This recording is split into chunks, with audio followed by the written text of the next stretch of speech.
$80,000. $80,000 to put it on, right? Yeah. Okay, got it. And I made back just over 80. It was the most amount of work I put into anything. Yeah. And the rain really screwed everything up. What's going on, everybody? Welcome back to The Process with your host, Matt Corman. Thank you for tuning in today. Make sure you guys click like and subscribe on the channel. New studios here. We're trying to up the quality on everything, as well as upping the quality of the guests. I got my boy, Benjamin Lloyd, in here today. What's going on, brother? What's going on, brother? Thanks for coming on the podcast, man. Thanks for having me, dude. I've been wanting to do a podcast. I was just talking to my girlfriend. I was like, I got to get on a podcast. I feel like I have so much to say. And just like, I love doing this organic content. It's nice. Yeah, that's weird. You said timing. that you wanted to hop on the pod, and then I shot you a text. So it's great timing. Great timing. So yeah, man. So I know that you're from Massachusetts. We've known each other for like, I think about a decade at this point now. Dude, it's been, I'm 28. We met when I was 18. Yeah. Damn. Yeah. It Yeah. just went by. I'm 30. Oh, you're It's 28? crazy, dude. Okay. Got it. Yeah. And then we've been both out in Miami. You were here before me though. You were here for like a couple years before me. I came here, I'm a little over 4 years. Yeah. So like, no, it's gotta be more than that. No, it was November 1st of 2021. What? Oh, because you went out to LA. You were kind of bouncing around. I did Miami for like 8 months. Yeah. Back in like 2019, left, went to LA for almost a year. Yeah. Left the month before COVID, went back to Boston for a year and a half. Yeah. Oh, I forgot so. about that whole thing. Yeah, a little over a year and a half. And then I always wanted to come back to Miami. Yeah. I wanted all my friends to move to Miami. Yeah. But I lost and everyone wanted to go to LA. And there was like 5 of us that lived in a house together. And yeah, and at that time, like I remember I was sending like, it was like Rafta, Jake, Tilly.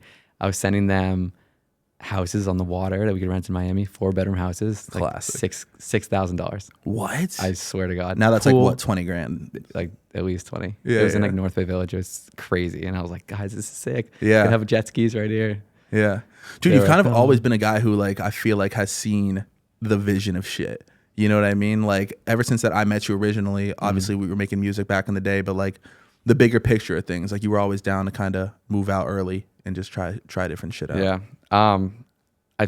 Ever since I was like young, just super entrepreneurial. Yeah. My only like, it's not a real job. My only W-9 job I've ever had was American Eagle. You were $8, at American Eagle? Dude, $8 an hour. Oh, and then I classic. realized that I could just sell merch for like $50 a hoodie. Yeah.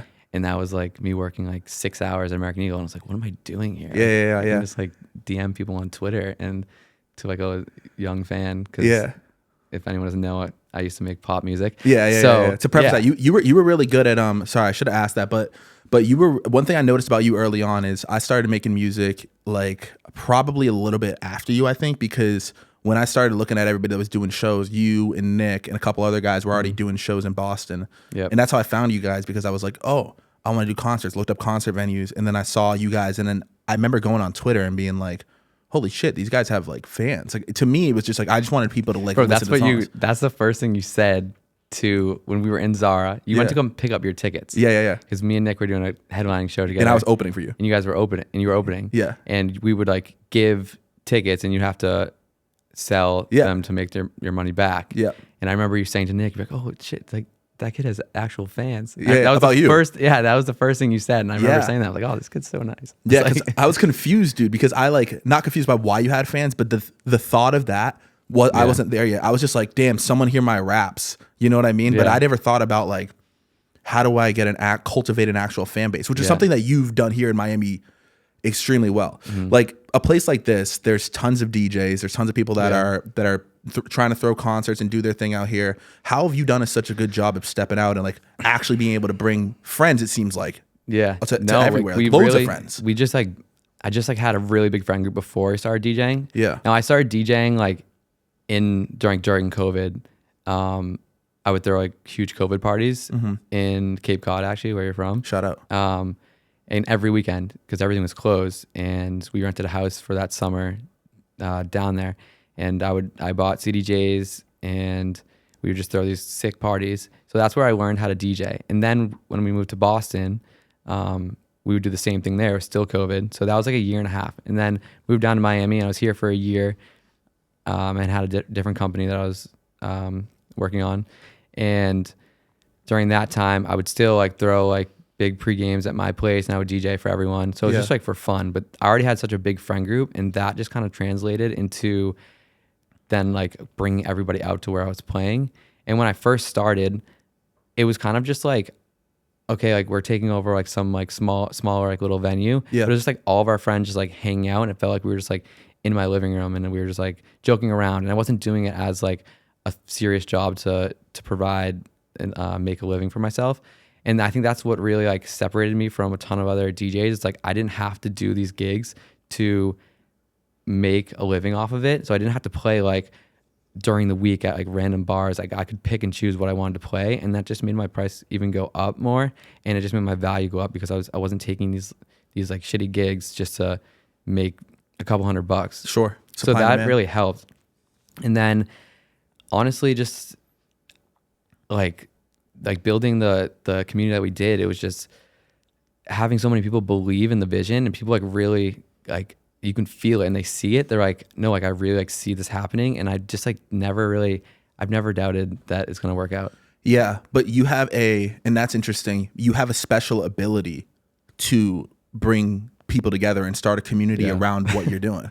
I guess it's like, honestly, I think it's, my friends always hate me for this. Yeah. It's like, I feel like I do a good job of selling FOMO and making people feel like if they don't come, then they're going to miss out on the best night of their life. Yeah. And like all my friends like hate me for it because I'll always sell them like, no, you need to come out tonight. Like it's going to be so much fun. Like so-and-so's going to be there. It's going to be like happen. And they're like, all right, I was going to stay in and like, fuck, I'm coming out tonight. Yeah. And then it's true though. Like we just have so much fun. And it just like the difference is there's like big DJs that do these like massive shows, but sometimes I just feel like people like will enjoy my smaller like 500 person show more because it's more of a community, and everyone like so many people know so many other people there because it's just like one big friend group. And that's the coolest thing about coming up as a DJ in like a city rather than blowing up online, is because you have that community. Yeah. And people like know each other from coming to your shows, and they like become friends just because of that. So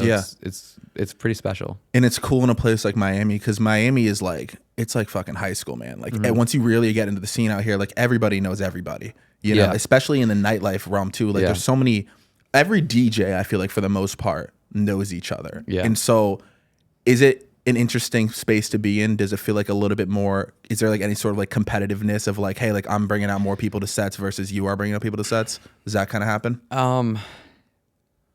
I don't think it doesn't really feel that competitive here because there's just so much opportunity. There's so many venues here. Yeah. It's not like a Boston where there's like 4 real venues that you can like play at as like a house music DJ. Like here there's so many different styles. There's like underground, there's like minimal, there's like more like a little bit more mainstream. There's like a ton of like bars, but they're all playing house music for the most part. And then like obviously there's like other spaces that's like more like Latin shout out space music, and like, or just like the Wynwood spots that are playing like reggaeton and stuff like that. So, but for the most part, I don't know. I don't like feel like that competitive, and everyone's like just friends with each other. And that's what's so cool about the city compared to when I lived in LA is LA was so like culty. Like it was like everyone had their own friend groups for sure. And no one like mixed well at parties, and at the parties, everyone was holding a vlog cam. This is back in like 2019. Yeah. And like Jake Paul vlogging era was going on, and like Nelk Boys was like just coming up huge, and that's when your tracks were in like all their vlogs back then. And it was just everyone was filming a vlog, and it was just like didn't feel like anyone was actually friends with each other, and it was just like everyone's hanging out to just like collab on like a video, and it was weird. I feel you. It felt like it didn't feel like there's actually a real community out there, because every time that I went out there, and I still feel that way to this day every time I go out there, like Miami feels like home for me now for sure. And maybe I don't know if that does it feel like home for you too? Oh yeah, absolutely. Yeah, same. And I feel like everyone is nicer here. People want to see you win, and I've noticed from doing the content even too. It's like if I were doing that at LA, I don't know. The energy would have been different, especially in Massachusetts. But here in Miami, it's like, man, if I go out or someone like recognizes something, it's always positive. Yeah. Like, and everyone's like, oh man, like, oh, like they all, and it's not like, and everyone invites you places and shit like that. This is like the one place where everyone really kind of comes together. I feel like, at least that's how I feel. No, 100%. Like when like someone has a house party, no one is like strict on like who's coming. It's just like open door and everyone's welcome. Yeah. And very rarely is it like a strict, like when it's more of like the Art Basel and Music Week, like weeks, Yeah. then it's more of like a list thing. But for the most part, like people have a party, like their doors open and whoever like wants to come can come. So let's get into talking about Hologram and the label and everything that you've been building for yourself to have an actual platform outside of just being your own DJ. Yeah. So you threw a couple different concerts so far. How many have you done? You've done 3, right? So with Hologram, I've just done 1. It used to be under a different name, Lionheart, and it wasn't a record label. It was more just like my like event series where I would throw like really cool events at really cool locations. And just try to make it very special and different from just like these normal like cookie cutter venues. Like I would bring in like really great production.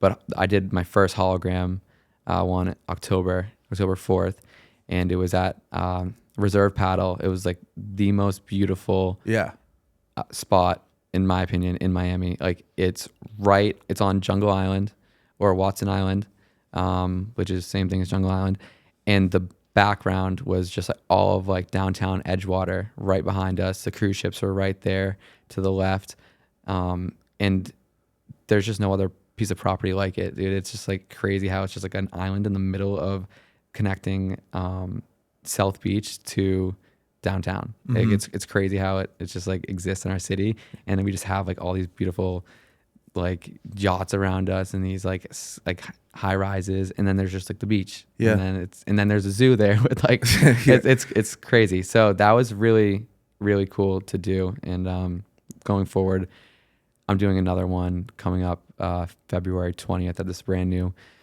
spot called Midline. Just opened up. It's a live music space, so it's not necessarily like all for like house music. It's a lot of bands that are going to be there, and it's a 1,000 cap venue, so it's great for like someone my size to do something like that. And it's cool because people like even like you could think about doing this. Like this venue, like you could still like you can close off the room a little bit and it could still like look packed with like 400 people in it. Wow. And it's like a mini House of Blues. There's like the upstairs that goes around. Sick. And is there a stage?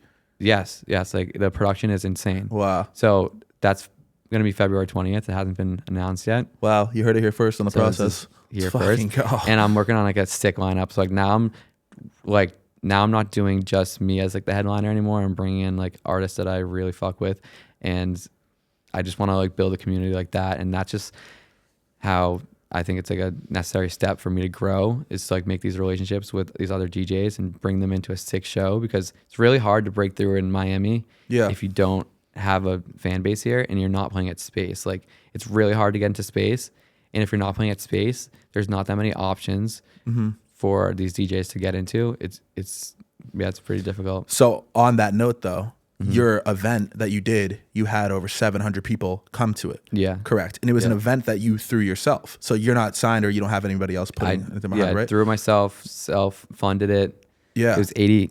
$80,000 to put it on, right? Yeah. Okay, got it. And I made back just over 80. You did? Just barely. Yeah, so you profited a little bit? To me, it wasn't about like even breaking even is like a win. Yeah. Because a lot of these things they lose a lot of money. Of course. But it's for the brand. Absolutely. And the experience. It was the most amount of work I put into anything. Yeah. And the rain really screwed everything up. Yeah, but it looked sick. It could have been way worse. It could have rained the entire day. But as soon as I went on stage at 12 o'clock, it started raining. And it was dumping for 20 minutes. And everyone stayed, which was crazy. Like, yeah, it made it special. I mean, dude, the footage from it, I'll insert it somewhere here, but it looked fucking sick. How do you actually, like, if I'm a DJ watching this coming up in Miami, I want to do something. So I want to bring 700 people out. I mean, as a musician, anybody wants to build a community. Yeah. How are you able to bring that many people into one place yourself? Like, what would your advice be to a DJ that's like, man, I'm trying to like throw my own events or whatever? Like, and maybe there's no secret sauce other than like, some people don't have the sauce, but like, it's like some people don't have it. Yeah. But if you were to do it, and it's just like building a brand and making it unique and different, like, and making people want to be there and be a part of something. So you have to be unique. You have to do something different that not everyone's doing. I've obviously built out, like I've played so many like big shows here that I've like built out a good following of people in this city, and along with like so many other cities in America, like New York, I also can crush it there. Yeah, And sell a and in ton of like tickets. it looks like somewhere in Colorado, right? And then where Yeah, was it? Utah, Park City, yeah, there. I play in Dallas a decent amount. and overseas. Where did you Boston. play? Ibiza, right? I did High Ibiza, yeah, with on John Summit's night. No big deal. So That was that was insane, dude. yeah, that's crazy. Because I just feel like that's such a fucking struggle point for people. Is one DJ, and like I'm not a DJ, so I'm seeing from the outside, but one is like getting gigs, and there's so many DJs that like everyone's a DJ. You know what I mean? Like there's probably 4 DJs that are in this building right now. Yeah. It's something that people do on the side. So the thing is that it's interesting about is like figuring out who's gonna break through and how they can possibly break through.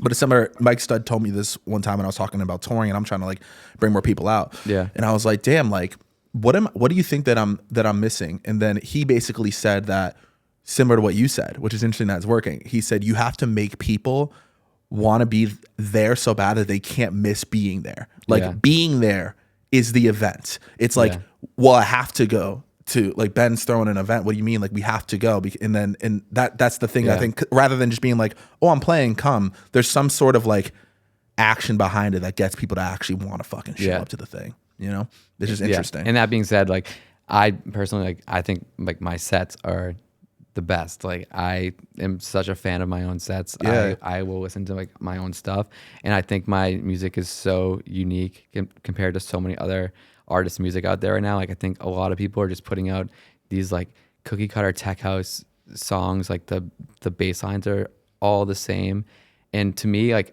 I love making timeless music. I want to listen to music that in 5 years from now that I made now, and I'm still like, no, this still hits. Yeah. And like that's like the music, like Cascade, John Summit, Dead Mouse, like these people like are making like actual like electronic music that'll last forever. Yeah. And that's the difference between like a Calvin Harris or like John Summit and like these more like underground DJs that are like they're making like they're doing great, but they have to play forever.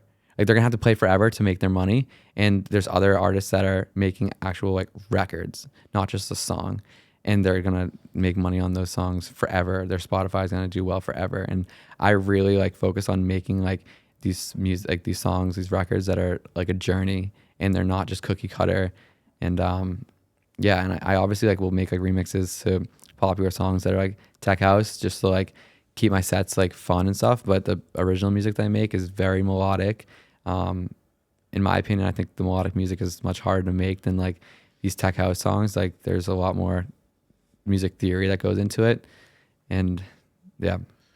I mean, dude, the shit's fire. That you dropped this one. What the hell's that one? You know what I'm talking about? You played it at midnight. Because we went to your New Year's thing. Do you remember that? Love Me Now. Yeah. And I had like the fake out, and like I had the countdown. The countdown. Do you know that the last 2 years I've gone to your New Year's set? Oh yeah, I remember seeing a We Belong Here. I did that again. I shouldn't have copied, but like it was so good. I was like, oh no, I remember that one. It was so good, and in my opinion, I loved it, and I just like felt like it needed to like. No, everybody loved it. You can also have a shine staple. one more time. Yeah. 100. Question on that though. So, what are your thoughts on people coming to events and then like, you know, I'm not calling anybody out, but there's a lot of people in the DJ culture that like people show up and it's like, bro, there's a fucking bigger crowd behind you or like in the DJ booth, and like there's just more people in the DJ booth than there could be on the dance floor. You know, Yeah. How do you feel about people? And I'm like, look, I'm not hating on anybody that's vibing out with you. I'm saying though, it's like, when I go to like watch one of your sets, I'm always trying to be in the crowd. Like, cause now I'm like, all right, cool. Like I'm gonna throw my shades on and vibe out. You know what I mean? Really get into this. But there's a lot of people that want to be behind the DJ booth, the picture behind the DJ booth. Like, look at me, I'm behind the DJ booth. Yeah. How do you feel about that as a DJ? I personally hate, like, I don't like to be in the booth when I'm watching another DJ. I love to be in the crowd. I want to feel the music, and you don't get the experience like with the production, the lights, and the sound by being in the booth. So like I went to Experts Only in John Summit's festival in New York, and all my friends were on stage, and I like when he came on, I left the stage and it was like open bar. Like, it was such a cool experience. I left the stage, went to the festival. It was like 25,000 people. I went in the middle by myself, and just because I want to experience it, and like I want to learn too. So the only way you can learn is by seeing like what's happening. I want to see the visuals. I want to see what they're doing. I want to see like the way he's like transitioning, and you just don't get that experience being on stage. So like I have like so many of my friends, we call them like my normal friends. That's what Ari and I call like them. mouth breathers. Is that what you mean? Just like my friends with normal jobs. They're always the ones. That's what I. Yeah. That's what I call them. They're always like they're the best because they love being like front row. Yeah. And they make me look so good because they like hype the crowd up, and they like bring all the people together, and like I have like they like recruit people like, no, like come to the front, like, and like without them, like my career is like not where it's at. I need them, and I appreciate that so much. It's such a cool feeling. Like I can hear them scream all the time. But then I do have my other friends that like that love to be in the booth, and having like a solid like 10 friends in the booth with you is so important because it brings the vibe up. Like if the stage is having fun, then the entire crowd is going to have more 100%. fun. They're going to spend more drinks. It's like so important. And some of these venues, they like don't want people in the booth. And to me, I'm like, the venue's gonna make less money because if we're having more fun, like it translates to the entire crowd. Absolutely. Yeah. So Every time. I personally though, like I love, like as soon as I'm done with the set, like I'll go in the crowd and I'll just vibe out in the crowd. One, I can meet everybody, and everyone like always has great things to say. You meet so many cool people, connect with people, and then I just vibe out and watch the headliner or. It just sounds better too. Yeah. There's a lot of times, like even like when I'm touring, a lot of people are like, "Oh, yo, can I get backstage?" Or like, "Yo, can I get in the green? Oh, you want to hang out in this bathroom closet with me?" It's like you want to fucking, can I be on the stage? It's like if you really think about it, the venue is designed for you to the consumer to be in the fucking crowd. On stage, typically the sound is way worse because you don't have you have like a couple monitors right here. I mean, even with house music, I know it's the same way. Like because I've been in the booth, and it's like. It's better out there. Everything's better out there. The booth monitors are really like left and right of the DJ for the most part. Some places like M2 just added all these like sick fill speakers on their stage. I just played there 2 weeks ago. Mm-hmm. And what a cool place, bro. That's insane. like old school, like fucking, it's huge. It looks like a coliseum in there. It's crazy. It's one of the coolest places in my opinion. Like I've been to so many like massive clubs in the world, and to me it's like top 5. Yeah. It's the production. Every foot of that place is like just down. Like they have the sound, the acoustics is amazing. They have so much production in there, the lasers, and they just keep on adding more elements every single year and gets better and better. And the Ultra family, they're so nice. Their hospitality is like the best. They make you feel like a superstar. Yeah. So. Are you a resident there? Are you like a resident anywhere? I wouldn't say, like I play at Live a lot. Like I always get some of the best opening slots at Live. Like I've done like the biggest, like I'll do like Art Basel like with John. I've done a bunch with him there. I've done like three or four with him, and then I'm playing at Live this Saturday with Leighton. You're playing at Live this Saturday? Yeah. You said? So I get a lot of the best slots there, but I'm not like an official resident. Yeah. Also shout out Dave Gretman. Yeah. By the way, he's really changed the city, and 100%. He's really given me an opportunity to help grow in the city by having me on there. And same with the booker, Matt Newton. Like he's helped me out so much, and I'm so appreciative of those people. Dude, I think a lot of people can just like see the vision of things. It's like, even for me, it's like if I see someone that's trying, or like some momentum behind something being built, it's like it's so obvious. Like guys like that, like Dave, like he pays attention. Like I'm trying to have him on this pod, and like we always go back and forth just from the content, because he gets it right away. He's like, oh, like this person is moving the needle in X, Y, and Z over here. And so like they could see you and be like, you know what I'm saying? Like you're able to like, motherfuckers just know. Like you're able to look at someone and know, and that's probably a part of the reason why you're getting those opportunities, because you're hustling so much and people can just see the vision behind it. Yeah. How did you get that? It was for the Jake Paul fight, right? Yeah. How did that come about? Like how the hell was I doing? You were doing promo for it. Oh yeah. MVP just reached out, dude, just from the comedy. Dude, as soon as I started leaning into doing the comedy videos, because I used to do them like before I even knew you, I was doing Vine shit, like just fucking around videos on dirt bikes and stuff. And that always worked for me. And then I stopped because like I'm a serious rapper. Yeah. And then you realize a video of me in a microphone rapping my bars is like Yeah. going to do 3,000 views. But if I do something funny, it could do 1 million. And I'm like, Yeah. oh, and so It's relatable. yeah, people are entertained and it's easier. And it's like And really it's- who I am. I'm really not Yeah. like a serious rapper, dude. Like I'm just Yeah. like, you know, I rap.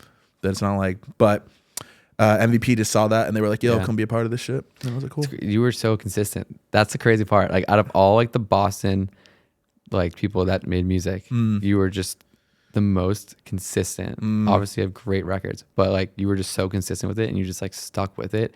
And it's so great to see, dude. And like all your accomplishments, like Thanks, these brother. past couple or this fall Yeah. of you Oh, crazy, within bro. your catalog. Yeah. It's insane. It's- Did you ever think that that would happen? That someone would buy your catalog? Probably not. I mean, like early on, like no. I think that like it's always like, you know how it is. It's like, oh, you can sell your music catalog, but it's like, yeah, I don't know how the fuck Yeah. to do that or what that is. And this is the first time. It was crazy how it happened because I met some guy in the gym who he's a rapper as well. Shout out to Zanji, and he was just like, yo, you ever sold your catalog yet? And I was like, no. He's like, shit, man, you should do it. And I'm like, I mean, who the fuck? People are gonna really buy it? He linked me with this other guy. Ended up going through, got the offer, and I was just like, oh. Like, is this serious? Yeah. And it's like, yeah. But it's like people that handle that type of stuff, you could tell it's like, because it's not like they're music people. They're like finance people. They're just like, data people. They're like, that's it, dude. They Yeah. didn't give a fuck. Like, it's not like, oh, like you have a hot fan base. It's just like, yo, here's the numbers. Here's the data. Here's what we can offer you. Are you down or not? And I'm like, no, like, cool. Here's the wire. And I'm like, all right, cool. And then did I'm you like, negotiate yeah. higher? Yeah, I got higher. Really? Yeah. How did you come back? You've been asking for more when you were probably Yeah. like, wait, this is probably way more than I just figured if you're in, I mean, like, art of the deal. I just feel like it's like if you're in at this price, like there's probably some wiggle room. Like they came in like I got it up. I think it was like $200,000 more than what it was because I asked for something and then they were like, here's our offer. And then I was like, okay, because I was up here, they came down here, and then I was like, you can middle it here. And they said, yeah.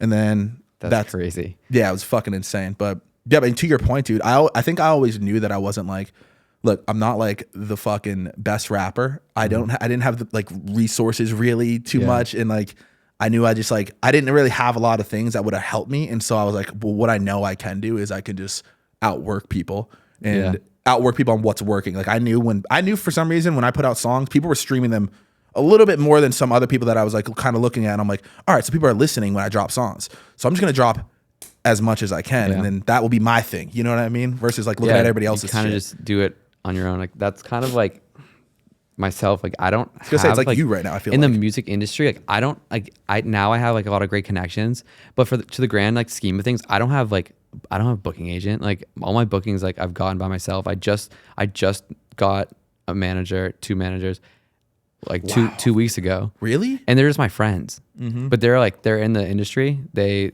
work for We Belong Here. One Garrett, co-founder I mean, of they're We Belong huge. Here, and then Charles is co-founder of We Belong Here, and Garrett works for them. But they're just like they're my good friends, and they just like believe in the vision.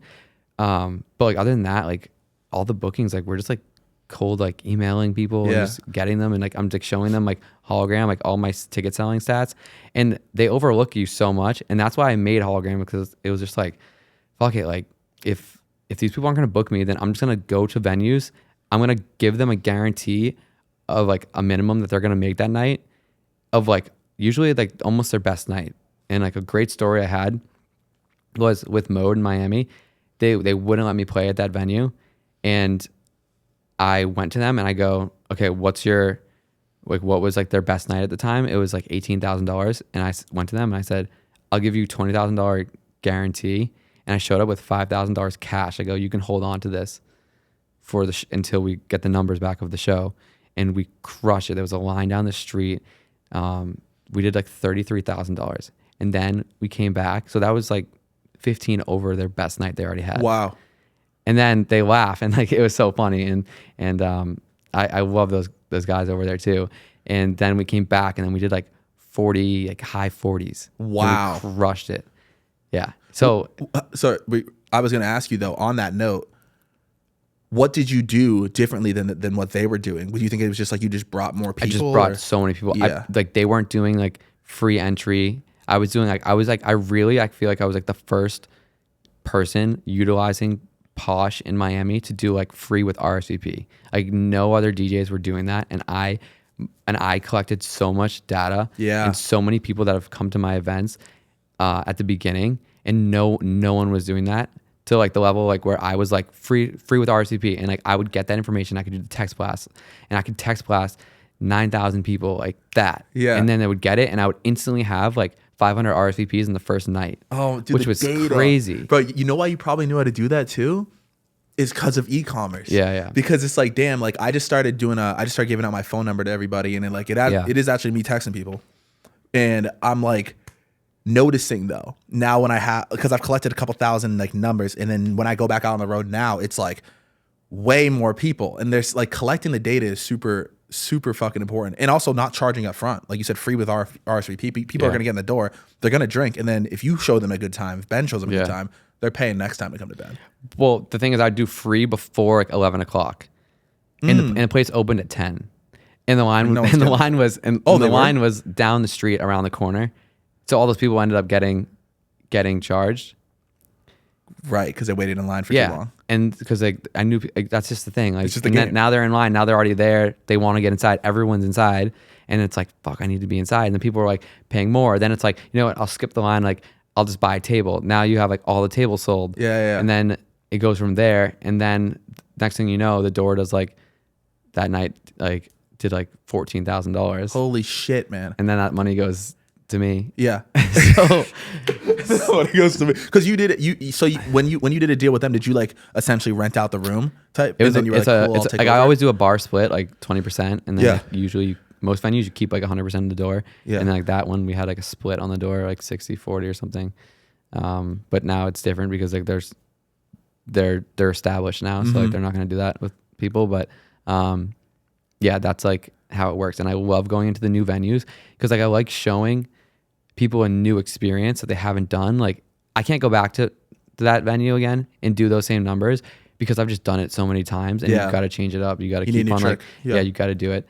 But like really, like why I'd made Hologram is I was so sick of getting denied from like these venues, and I was so sick of like shopping my records around for someone else to sign them, and just getting discouraged because there's so many artists out there sending songs out.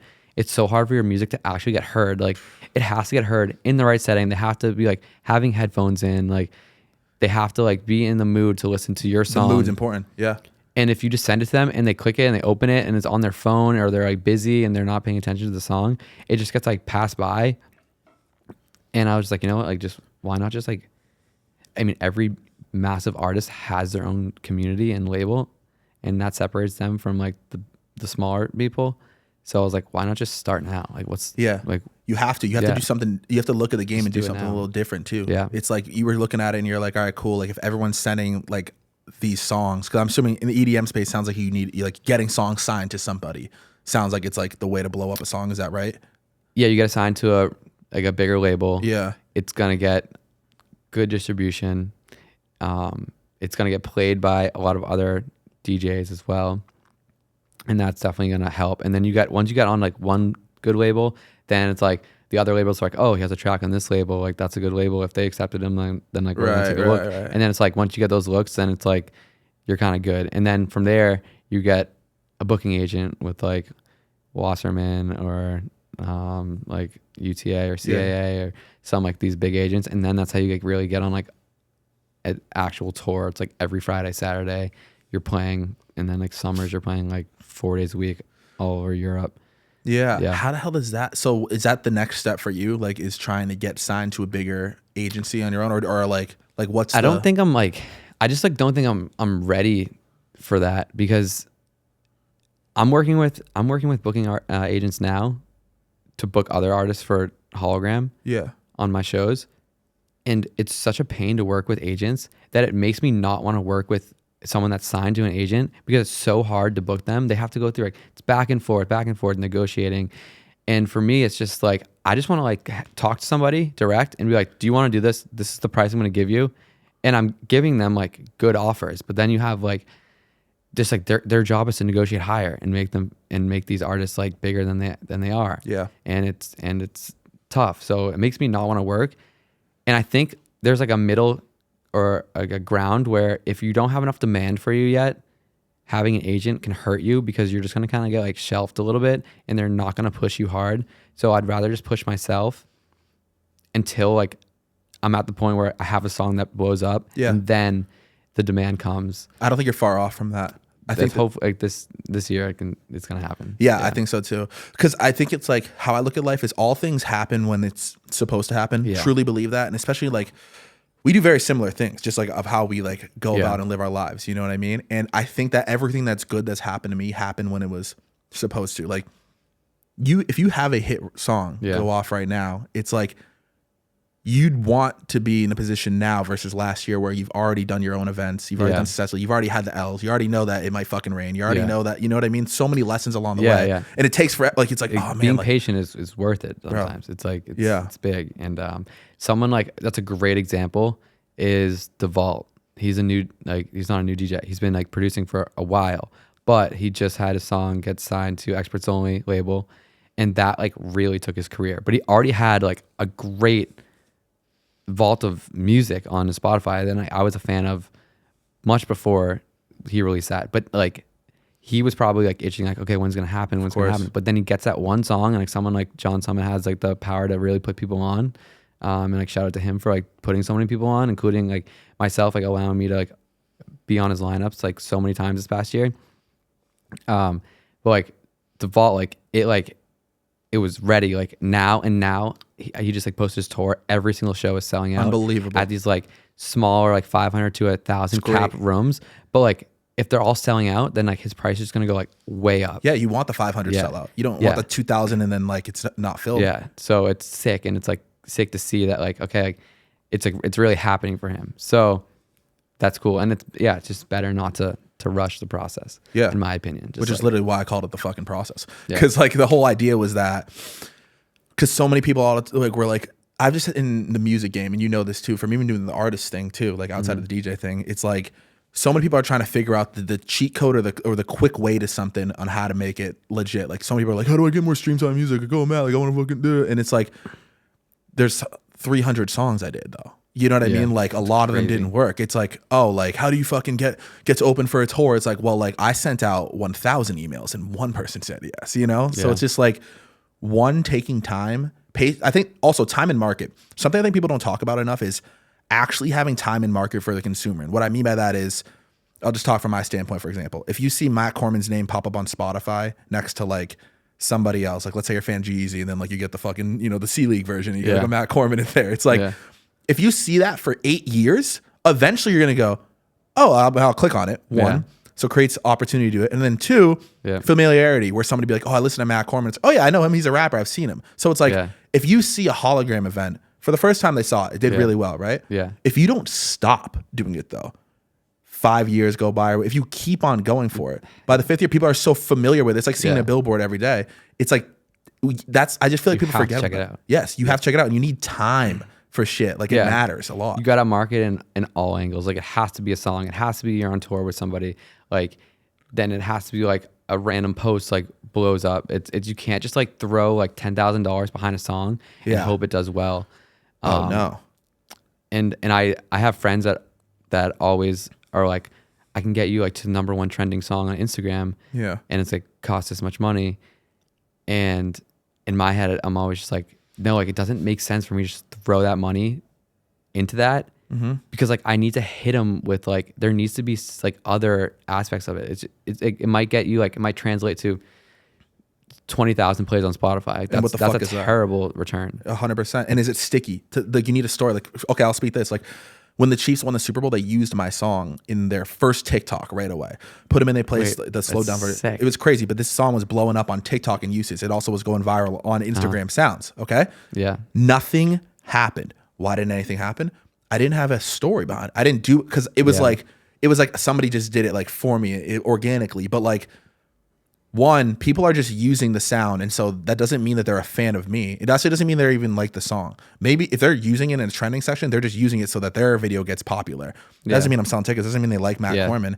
So I think to that point, you need to create moments behind shit. It's like the next time you do like a big hologram event, if you did like a hologram release with a countdown, and then also like maybe not even paid for something like that. You don't even want that. You need it. I would rather pay for a story about me to get bigger, not like a story post, like a legit messaging happening around hologram versus having the song just be popular, you know, because it falls on deaf ears, because that's what they are. Yeah. I mean, I'm just fucking scrolling and laughing at shit. But to that point, how do you make a song huge in the EDM world then? Consistency, and then also it's just you gotta make a good song as well. You just gotta be a lot of like things, have like a really good vocal. A lot of songs right now that are getting big are just like these small little phrases, like the Disco Lines one. Oh, it's hard for me to do. Well, no, that's like an actual, like, that's a catchy song. That's a pop song, really. Yeah. But like his other song, it's hard for me to do two things at once. That's why I always put cocaine inside my blunts. Like that line is crazy, and it makes that's a great line. Yeah, like, and people can relate to it. Like, strangely enough, you know, people. And which is great. I've never heard about people putting cocaine inside their blunt. No, I've heard of codeine. I like back in the day, we used to smoke blunts in college, and like we would put codeine on it. Really? Wow. Fucking degenerate times, dude. Yeah. But that was like, but that line is so good, and like a lot of like big songs right now have these just like one or two phrases that just catch. Yeah. But to me, like that's not timeless music. It's not gonna last. It's like boom. It's like they're hot for like 2 months, and that's the next thing. But if you have a really beautiful vocal, female vocalist or even a male vocalist, like those songs will do really well. It's Speaking of females, you're in a happy relationship. Yes. Lovely. And you guys met each other in Miami? We met each other because I was going through the list of the RSVPs for that Mode show, and there was 1,000 people, and I was just like I was looking up on Instagram like the people that got tickets to that show. To message them? And to just see like who I didn't know and like where these people were coming from, because 1,000 people was a lot of people to RSVP in 4 days in advance. Like I released the tickets on a Monday and the show was on a Friday, and there was that many people that quick. So I was sorry, I don't mean to cut you off. I'm just curious.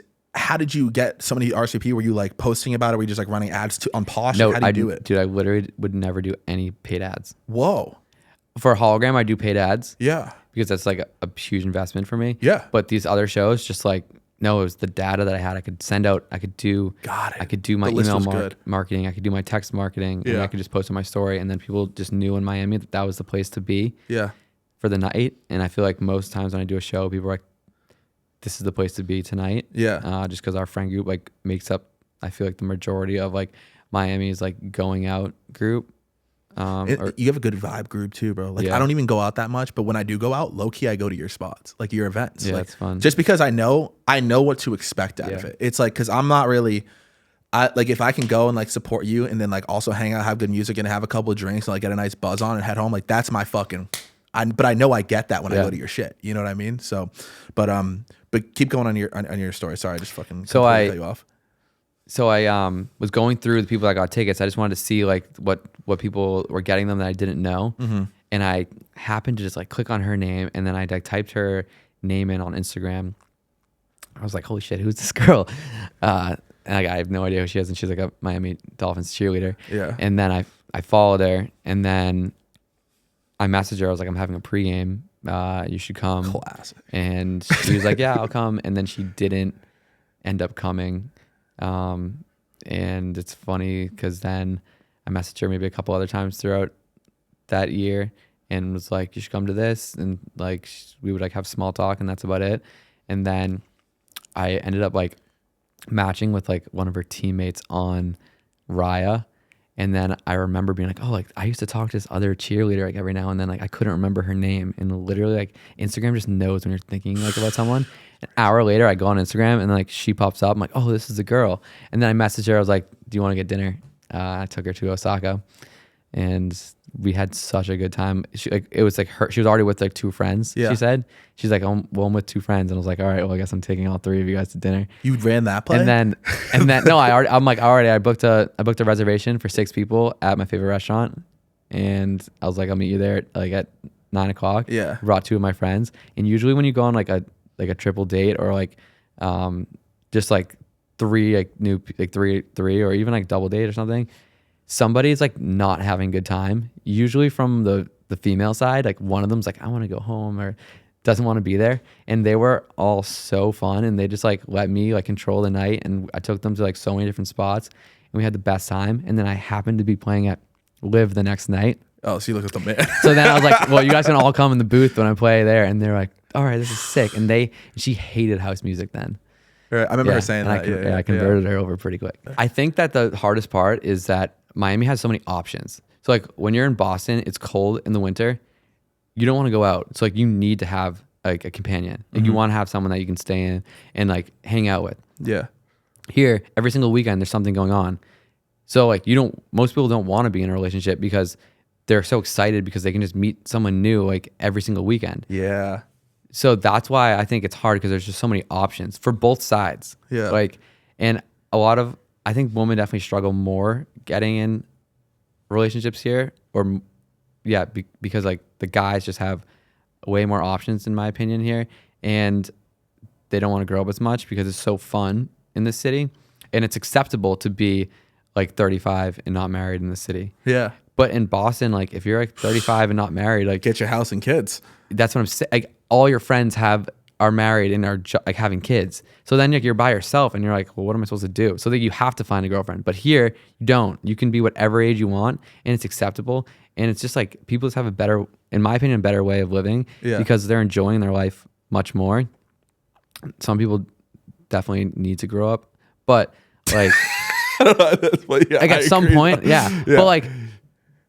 but at the same time, no, because like some people like don't want that, and it's totally fine. It's whatever you. It's totally fine. Yeah. But there's definitely a great balance of. There's a balance of partying. There's a great balance of fitness. There's a balance of just like wholesome stuff here. I mean, like you can do anything here. You can go surfing here. You can go kiteboarding here. You can go ride horses on the beach in Key Biscayne. Yeah. Which is I didn't even know you could do that. Yes, and there's like the state park there. It's beautiful. You can ride bikes through there. There's so many activities you can do, and that are like overlooked in the city. Oh, dude, I love Miami. I like took so much pride in like doing so many like wholesome things here, especially like when I first moved here, like dating wise, like finding the hole in the wall spots, taking people there. Like it doesn't have to be the fancy like Carbone, but like, if you take someone to like a sick spot that they didn't know they wanted to go to, then that's like. I think much more impressive than going to these like really nice restaurants. Yeah, it's definitely 100%. Okay, time check. How we doing on time? We are at the top of the hour. We got like 5 more minutes. Okay, perfect. Yeah. Last thing I want to touch on is we both moved here from Massachusetts, and like talking about the energy of like, hey, yeah, if you're living back home, it's like 28. Like I'm 30. Like wife and kids like settled down. Like, how do you feel about that? Like you're a DJ. Out here, like chasing the music dream, and I'm a rapper. That's a great question. So, like, what do you like? How does that make you feel? What are your thoughts on that? Okay, so originally, when I was single, I thought like, there's no way I'm getting back into another relationship. Like, I love being single, and for my career, like, I need to have like a ton of girls around all the time, like just like coming like into my booth and everything. That being said, I did have a huge like group of girlfriends that were just my friends. There was like 12 of them, like we're all in like a group chat, and like we like don't hook up with any of them, and we're all just like really good friends, and they like make me look so good. But I think it's much more beautiful to spread love and spread like a positive relationship. And like me and Ari have the best relationship ever, and spreading like that makes me feel so much more satisfied than like having like all these like different like new girls around. Of course. It's like, and I think people really like respect that. If you're a good boyfriend, they respect that a lot, and they look at you better because you're just like a better person to society at that point. It's actually like more attractive. Yes. Like absolutely. I would feel the same way if I was like viewing a girl. She took a lot of pride in her boyfriend. I'm like, oh, okay. Like I think higher of her versus just like, if I'm just running through like a roster of girls or she's running through a roster of guys. So now like, it doesn't even like ever come into my mind like, oh, like, is this gonna like ruin my relationship or my career? Yeah. It's to me, it's like it makes it better. And we're just like, and she's the same. Like she's like a little like a superstar like herself. Like so like we worked so well together, and she is so great at she's my number one fan. And I like how you guys show each other, and also like just like I mean I've been watching your stuff for years, but I feel like people are gravitate towards it. It's like it's cool to see. It's like people love, I mean, dude, like TV back in the day, it's like following the hills of Laguna Beach. You want to follow love stories. Yeah. Like, and then people get tapped into it. Like your fans are going to be tapped into like, Yeah. oh, he's dating, you know, this girl, whatever. And then they can follow her story. And then Yeah. like, I don't know. It's entertaining. You got to keep entertaining people. Yeah. And then she has so many great friends like from her team, like all the Miami Dolphins cheerleaders, like they come out. So we have a great group there. And then like my group, and like she's best friends with all of my best friends now. Like I'm so close to all of her friends, and it just keeps growing. So no, like I don't have any doubts with having a relationship in this career. Like you can do it. And at the end of the day, like you as a person and the music you make is really what's going to make you win. And that's like really, the music is really all that matters at the end of the day. Like if your music's good and you're consistent and you just keep doing it, like staying at it, you're going to win. Like there's no way you can't. I 100%. See so many people that are just like, that just don't have it, that somehow made it. And I'm like, okay, if they can do it, like if I just stay at this for years, like there's no way it won't work out. 1,000%, dude. If you don't stop, I'm telling you, I already can see it's already building. As long as you can look at something and see that it's actually working, if you don't stop, you're going to be insanely successful, and you already are incredibly successful. Congrats on everything, brother. Thank you, bro. Yeah. Appreciate you having me. Yeah. Thanks for hopping on the process. One more time, guys, at Benjamin Lloyd. At Benjamin Lloyd _ Go give him a follow everywhere. And if you guys are in Miami, pop out to one of his events and pop out to the Hologram event February 20th. February 20th. It's not even announced yet, but here it is. If you guys are still listening, pop out. Thank you so much for watching the process. Have a great day out there. Peace.